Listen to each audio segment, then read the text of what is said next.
Place à la grande interview sur CNews et Europe 1. Bonjour à vous, Robert Ménard. Bonjour. Et bienvenue, maire de Béziers. Beaucoup de sujets dans l'actualité. Et tout d'abord, une cérémonie à l'Arc de Triomphe, un dîner sous les dorures du château de Versailles pour le roi Charles III. De belles images, les petits plats dans les grands. Est-ce que vous faites partie de ceux qui disent non, c'est trop de faste en ce moment, dans cette période inflationniste, ou alors c'est tout à fait normal pour une visite royale? C'est juste l'image de la France. Enfin, attendez, on va le recevoir comment? Déjà, on lui a fait le coup il y a quelques mois de ne pas venir parce qu'il y avait des manifs partout. C'est quand même à la limite de la correction. On le reçoit. Et puis, on a besoin de la Grande-Bretagne. Et puis, il n'est pas n'importe qui. Non, moi, ça ne me choque pas. J'entendais quelqu'un qui disait, oui, qui se présentait comme gaulliste, qui disait, il faut pas faire ça, les pauvres et tout. Bien sûr, ça ne règle pas le problème de la pauvreté. Mais enfin, parce que De Gaulle, il ne recevait pas avec faste tous les hommes politiques. Bien sûr qu'il a raison de le faire. Moi, ça ne me choque pas. Et puis, moi, on est fiers. Moi, je parlais avec plein de gens, parce qu'on parle beaucoup plus de ça que, je sais pas, de l'Azerbaïdjan, quand tu discutes avec les gens. Et moi, les gens, ils n'étaient pas choqués. Ils sont fiers de ça, la cuisine française. On ne peut pas dire qu'il y avait, bien sûr, mais il n'y avait pas une effervescence, Robert Ménard, ni une émulation hier sur les Champs-Élysées.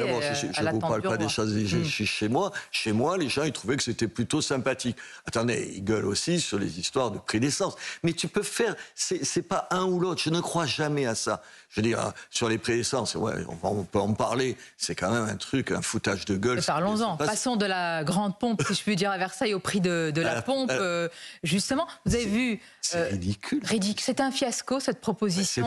Mais attendez, honnêtement, la vente à perte par les distributeurs de carburant. Je ne suis pas chef de l'État ou chef du gouvernement, mais enfin, vous ne seriez pas inquiété, vous, avant de le proposer, de demander aux grands distributeurs s'ils veulent faire. C'est-à-dire, tu fais tout un truc, et puis Olivier Véran, qui ose annoncer quoi? C'était 47 centimes. Je ne sais pas d'où ils ont trouvé 47 centimes. Tu fais rêver tous les gens. Ah oui, parce que c'est vrai que 47 centimes, c'est pas rien. Et tu as pas demandé aux grands distributeurs s'ils allaient dire oui ou non. Comment vous expliquez une telle méthode? C'est de l'amateurisme, selon vous? Est-ce que Mme Borne l'a annoncé? C'était dans le Parisien, vous vous rappelez? Est-ce que comme ça lui a pris le matin en se disant on va faire ça? Est-ce qu'un conseiller, enfin, je ne sais pas, c'est de l'amateurisme dans toute sa splendeur. Parce qu'en même temps, on ne peut pas promettre. Bon, je dis ça d'eux, mais en même temps, quand j'entends un certain nombre de gens dans l'opposition expliquer allez, on va diminuer de 20 ou 30 centimes quand tu sais ce que ça va coûter à l'État, moi, je ne suis pas contre. Mais alors, vous avez une solution? Attendez, mais... Une mesure? Oui, c'en est une, à condition de dire où tu vas faire des économies. Oui, mais attends, dans l'opposition, tu peux dire n'importe quoi. C'est comme les fonctionnaires. Les gens, ils disent, il y a toujours trop de fonctionnaires. Très bien. Tu es dans l'opposition, tu dis ça. En général, il y a trop de fonctionnaires. Tu les enlèves où, les fonctionnaires? Et là, silence. Là, ça va coûter, je sais pas, moi, Bruno Le Maire dit 20 centimes, ça fait 12 milliards et de moins pour l'État. Et on les remplace par quoi? Où on augmente? Qu'est-ce qu'on fait? Mais par rapport à ça, est-ce que vous estimez quand même, Robert Ménard, qu'il y a une forme, c'est ce que dénonce par exemple Xavier Bertrand, il l'a dénoncé ici même, une forme de cagnotte, de jackpot de l'État. Plus l'inflation progresse et il y a les rentrées de TVA qui sont importantes. Mais l'État, c'est nous. Je comprends pas ça. Mais ça va pas dans notre poche. Hein. Enfin, ça va dans la poche indirectement parce qu'on fait des routes, on fait des choses. Moi, je supporte pas cette espèce de dialectique folle qui consiste. Vous vous rappelez, on l'a entendu, mais même des gens du gouvernement, l'État paiera. Coco, l'État paiera. C'est qui l'État qui paie? C'est nous. C'est pas une boîte privée qui s'en met plein la poche. L'État, on a besoin de lui. Moi, c'est comme ma mairie, c'est exactement au même niveau. Enfin, pas au même niveau, évidemment, mais c'est pareil. Les gens me disent, il faudrait augmenter les salaires, baisser le temps de travail, dépenser plus. Et avec quoi? Démagogie, vous dites. Mais c'est de la démagogie. Mais le RN, la droite, la gauche. Moi, je croirais les gens quand ils me diront, voilà, cette dépense, c'est ça, je fais des économies là-dessus. En attendant, Robert Ménard, que peut faire le gouvernement? Parce que j'imagine, et je vous pose la question, est-ce que dans votre ville, vous sentez, et on le voit partout, j'allais dire des gens qui sont en train de faire le tri pour savoir ce qu'ils peuvent acheter. Est-ce que cette colère-là est réelle et sourde? Moi, je dirais, si on me demandait ce qu'il faut faire, je dirais, aidons ces gens-là. Quand vous diminuez de 20 centimes le prix de l'essence, attendez, pardon, je ne vous fais pas offense, mais je ne suis pas sûr que vous soyez à 20 centimes près sur le litre d'essence. Pas plus que moi, d'ailleurs. Tout à fait. Donc, très bien. Donc, on le fait pour les gens les plus pauvres. Donc, il faut cibler. Mais bien sûr. Les familles les plus modestes. Nous, dans les communes, on a des centres communaux d'action sociale. On ne donne pas de l'argent à tout le monde. On aide pour l'eau, on aide pour l'électricité, on aide pour la nourriture, on aide pour les logements. On aide des gens qui en ont le plus besoin. qui en ont le plus besoin. Tous les Français sont pas les mêmes. Ce n'est pas vrai. Mais c'est tellement plus facile. Tu brilles tellement plus. Je dis, allez, moi je leur dis, pourquoi pas diminuer de la moitié l'essence? Et comment tu le payes? Comment tu payes? Ouais, non, bien sûr. Robert Ménard, plus largement, il y a aussi l'enjeu sécuritaire, puisque nous parlions de la visite de Charles III. Au sujet des policiers, justement, une manifestation se prépare ce samedi contre, je cite, et je mets des guillemets, les violences policières. Elle appelle notamment, en tous les cas avec la participation de la France Insoumise, un syndicat, le syndicat de la magistrature, ce qui offusque certains policiers, et un syndicat de policiers qui dit qu'il faut interdire cette manifestation. Qu'en pensez-vous? Une parenthèse, sur le syndicat de la magistrature, ils étaient à la fête de l'UMA. Mais qu'est-ce qu'ils y foutent? Enfin, attendez, moi j'étais sur le mur des cons, vous vous rappelez, épinglé sur le mur des cons, qui étaient dans leur local syndical. Mais je vais vous dire quelque chose, je trouve ça inadmissible. Je suis même contre le fait qu'ils puissent se syndiquer. Moi, j'attends de magistrats que je sois jugé. Si j'ai fait des conneries, on me punit, mais qu'il n'y ait pas d'a priori. Vous êtes sûr d'un syndicat, qu'est-ce qu'ils font, 20% des voix, quand ils vont à la fête de l'humanité ou quand ils vont à la manifestation dont vous parlez, vous êtes sûr d'être jugé équitablement quand vous avez, par exemple, les positions politiques qui sont les miennes? Je n'en suis pas sûr. C'est important ce que vous dites, c'est de dire ceux qui nous regardent ou nous écoutent ce matin sur CNews et Europe 1, justiciables comme tout le monde, ils peuvent se retrouver face à un juge qui fait partie du syndicat de la magistrature et dont ils ne sont pas sûrs de l'impartialité. Et donc, qu'est-ce qu'on peut faire en ce cas-là? On ne peut pas révoquer un juge? Non, on interdit les syndicats. Il y a des endroits où vous pouvez pas... Interdire le syndicat de la magistrature? Pas eux, oui. Tous les syndicats. Est-ce que les magistrats doivent être syndiqués? C'est une vraie question. Les militaires sont pas syndiqués. Est-ce que la justice, elle doit être un enjeu? Je n'en sais rien. En tout cas, je pose cette question. Maintenant, je reviens. Attendez. Comment tu fais ça? Attendez, des violences policières, il y en a, il y a des bavures et tout. Mais moi, chaque fois, je vous le dis, peut-être parce que je suis en contact avec eux tous les jours, la police nationale, la police municipale, je suis admiratif de leur calme. Je me demande toujours pourquoi il n'y a pas plus de bavures. Vous faites donc partie de cette très grande majorité de Français. On va découvrir ce sondage, Robert Ménard, plus de 80% des Français, 84% exactement, des Français sont pour l'usage d'armes à feu. Je précise, quand le policier est en danger, quand son intégrité physique est en jeu. Bien sûr. Moi, je me suis fait traiter de tous les noms d'oiseaux quand j'ai armé ma police municipale il y a 10 ans. Aujourd'hui, trouvez-moi en dehors de Paris, mais Madame Hidalgo, c'est une exception française, il faut la garder comme ça et la protéger en tant que telle, comme exception. Je ironise évidemment sur son compte. Toutes les autres mairies arment la police municipale. Vous allez dans un certain nombre de quartiers où les types sont armés, on le voit. Une Kalachnikov, aujourd'hui, un fusil mitrailleur, ça coûte 300 €, madame. 300 € avec la guerre en Ukraine. Et vous allez, comme ça, habillé en rose, en face d'eux, en disant « je suis pas armé », mais ça n'existe pas. C'est pas des bisounours. C'est ça que l'image renvoie à la police aujourd'hui, de bisounours face à l'armement des dealers et trafiquants. Il faut être armé au maximum. Moi, j'arme au maximum ma police municipale parce que je les aime.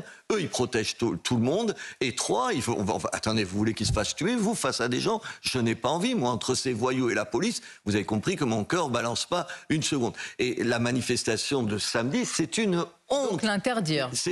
Je ne sais pas s'il faut l'interdire. Hier, à votre place, le préfet de police de Paris, Laurent Nunez, il a dit l'interdiction, non? Grande présence policière. Je suis contre les interdictions dans tout un tas de domaines, peut-être parce que toute ma vie, elle a été contre ça.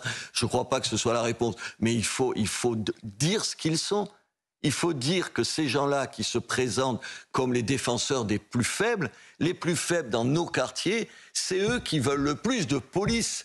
Parce que ni vous ni moi, on vit dans ces quartiers-là et eux, ils ont besoin de police pour assurer la sécurité. L'extrême gauche dit l'inverse, au contraire. Non, mais attendez. La France Insoumise participe fièrement avec des banderoles contre les violences policières. La France Insoumise, ils cajolent leur électorat.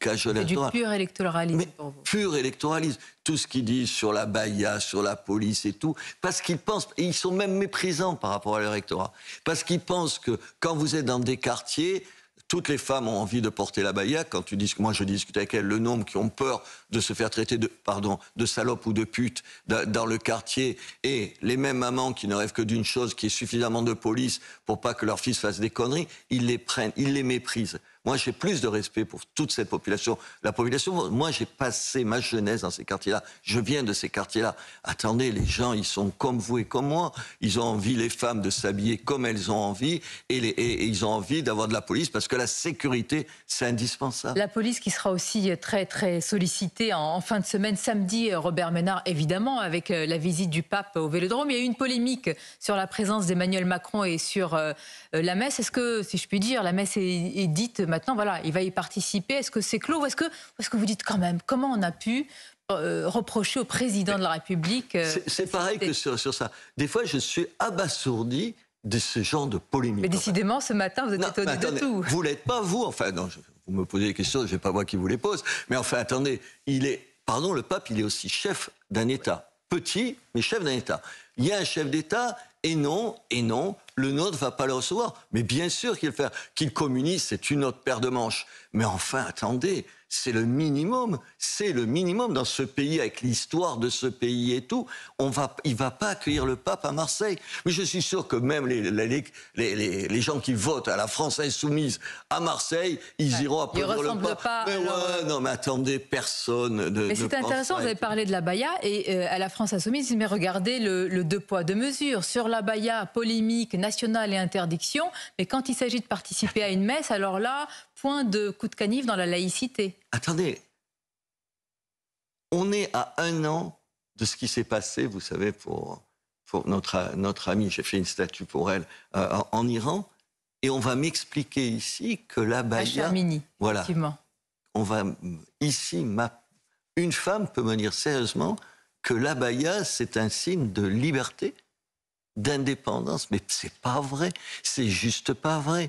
Que des gamines pensent parce qu'on le leur dise et vous persuadent que ça, mais elles se font gruger dans cette histoire-là. Elles se font gruger. Et non, ça n'a rien à voir. En plus, sur le pape, attendez. En plus, moi, je suis mal placé parce que je mets une crèche chaque année.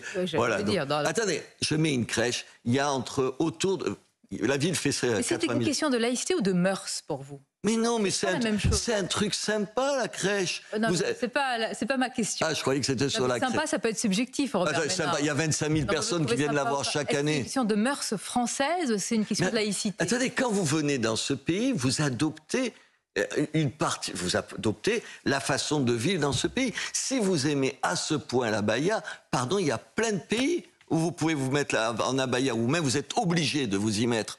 Enfin, je veux dire, vous venez chez les gens, vous venez chez moi, vous allez vous comporter comme on se comporte. À Rome. Voilà. Rome. Bien. Voilà. Je voudrais c'est important qu'on parle d'un sujet dont il est peu question dans les médias. C'est ce qui se passe en ce moment dans le Haut-Karabakh avec une opération de l'Azerbaïdjan. Robert Ménard, comment d'abord vous expliquer un tel silence assourdissant aujourd'hui autour de cette situation ? Les Arméniens, malheureusement, ils ont toujours été la dernière roue du carrosse. On se rappelle, en 1915, plus d'1 million de massacrés. Je crois qu'aujourd'hui, on n'a pas aucun pays. La France, c'est quand même, il a dit un certain nombre de choses. Donc, disons-le, c'est le seul qui a au moins dit un certain nombre de choses. Peut-être qu'il faut en faire plus. Mais aujourd'hui, attendez, même Erevan, le pouvoir, le Premier ministre, il a un peu abandonné les gens du Haut-Karabakh. C'est quand même ça, la réalité. C'est terrible. Combien ils sont 120 000. Ça s'appelle une épuration ethnique.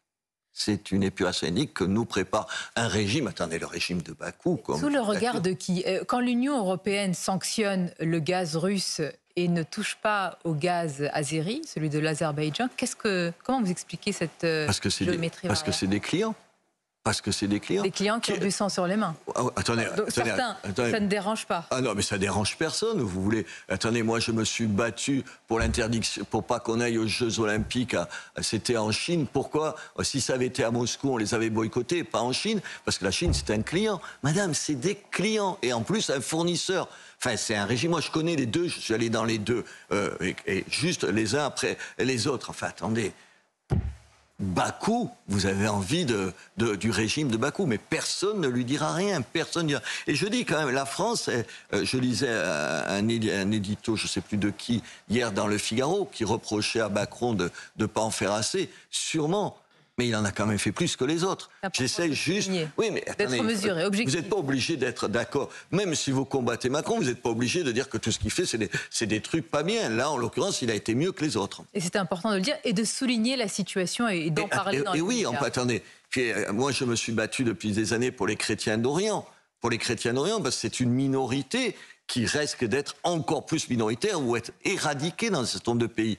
Et le régime de Bakou, soutenu d'ailleurs par le régime turc, ça fait quand même de beaux apprentis dictateurs, là, ou dictateurs tout court. Merci Robert Ménard, merci à vous. C'était votre grande interview sur CNews Europe 1. Je vous dis à bientôt et bonne journée. Merci à vous.